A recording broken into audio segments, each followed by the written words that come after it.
ಸಂಸತ್ನಲ್ಲಿ ಪ್ರಧಾನಿ ನರೇಂದ್ರ ಮೋದಿ ಭಾಷಣ ಮಾಡ್ತಾ ಇದ್ದಾರೆ. ಸಂವಿಧಾನ ಅಂಗೀಕಾರ ಮಾಡಿ 75 ವರ್ಷದ ಹಿನ್ನೆಲೆ ಮೋದಿ ಭಾಷಣ. हमारे संविधान निर्माताओं की दीर्घदृष्टि, हमारे संविधान निर्माताओं का योगदान और जिसको लेकर के आज हम आगे बढ़ रहे हैं, ये 75 वर्ष पूर्ण होने पर एक उत्सव मनाने का पल है. मेरे लिए खुशी की बात है कि संसद भी इस उत्सव में शामिल होकर के अपनी भावनाओं को प्रकट कर रही है. मैं सभी माननीय सांसदों का आभार व्यक्त करता हूं कि जिन्होंने इस उत्सव के अंदर हिस्सा लिया. मैं उन सबका अभिनंदन करता हूं. आदरणीय अध्यक्ष जी, 75 वर्ष की उपलब्धि साधारण नहीं है, असाधारण है. और जब देश आजाद हुआ और उस समय भारत के लिए जो जो संभावनाएं व्यक्त की गई थी, उन सभी संभावनाओं को निरस्त करते हुए, परास्त करते हुए भारत का संविधान हमें यहां तक ले आया है. और इसलिए इस महान उपलब्धि के लिए संविधान निर्माताओं के साथ साथ मैं देश के कोटि कोटि नागरिकों का आदरपूर्वक नमन करता हूं, जिन्होंने इस भावना को,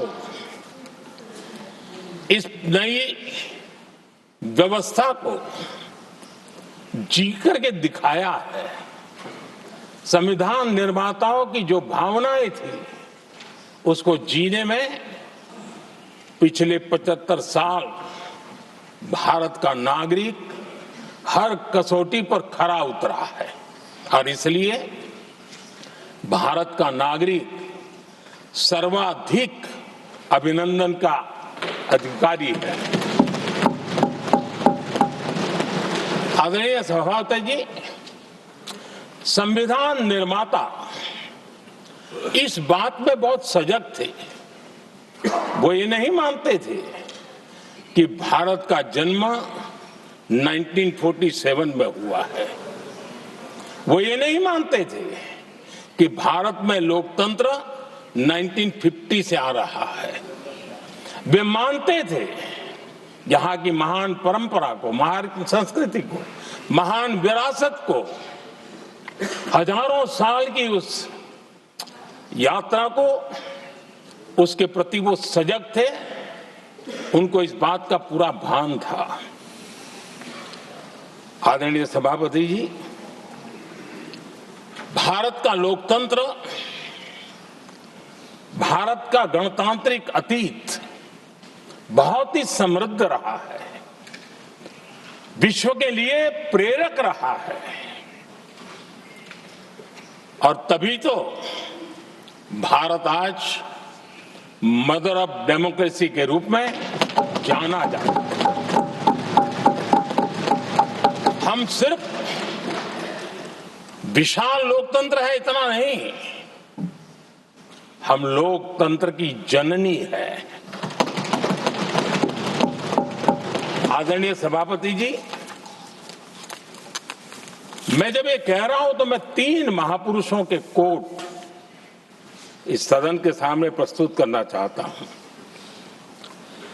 राजर्षि पुरुषोत्तम दास टंडन जी, मैं संविधान सभा के अंदर हुई चर्चा का उल्लेख कर रहा हूं.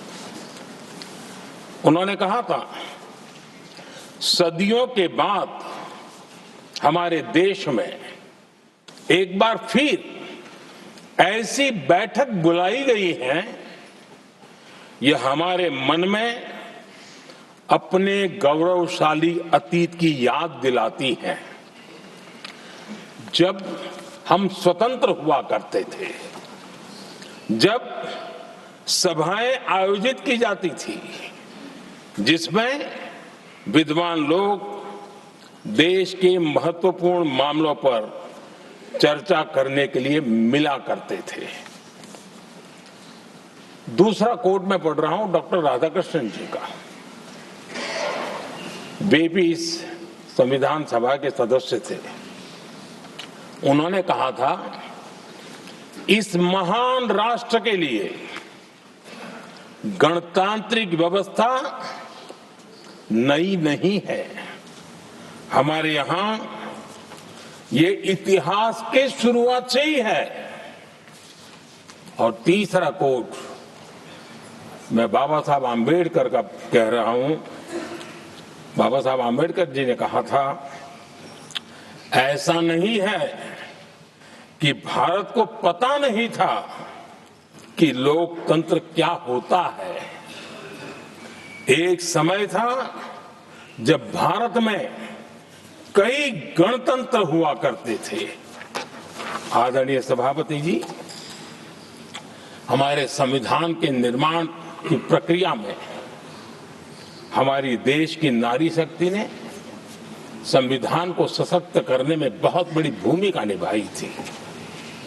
संविधान सभा में 15 माननीय महिला सदस्य थी और सक्रिय सदस्य थी। मौलिक चिंतन के आधार पर उन्होंने संविधान सभा की डिबेट को समृद्ध किया था। और वे सभी बहनें अलग अलग बैकग्राउंड थी, अलग अलग क्षेत्र की थी। और संविधान में उन्होंने जो जो सुझाव दिए, उन सुझावों का संविधान के निर्माण पर बहुत बड़ा प्रभाव रहा था। और हमारे लिए गर्व की बात है कि दुनिया के कई देश आजाद भी हुए, संविधान भी बने, लोकतंत्र भी चला, लेकिन महिलाओं को अधिकार देने में दशकों बीत गए थे। लेकिन हमारे यहां शुरुआत से ही महिलाओं को वोट का अधिकार संविधान में दिया गया। आदरणीय सभापति जी, जब G20 समिट हुई, उसी भावना को आगे बढ़ाते हुए, क्योंकि संविधान की भावना को लेकर के हम सब जीने वाले लोग हैं, हमने G20 की अध्यक्षता के दरमियान विश्व के सामने विमेन लेड डेवलपमेंट का विचार रखा।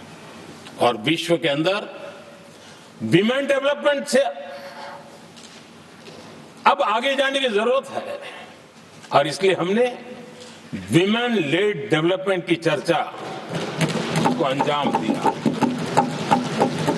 इतना ही नहीं, हम सभी सांसदों ने मिलकर के एक स्वर से नारी शक्ति बंधन अधिनियम पारित करके हमारी महिला शक्ति को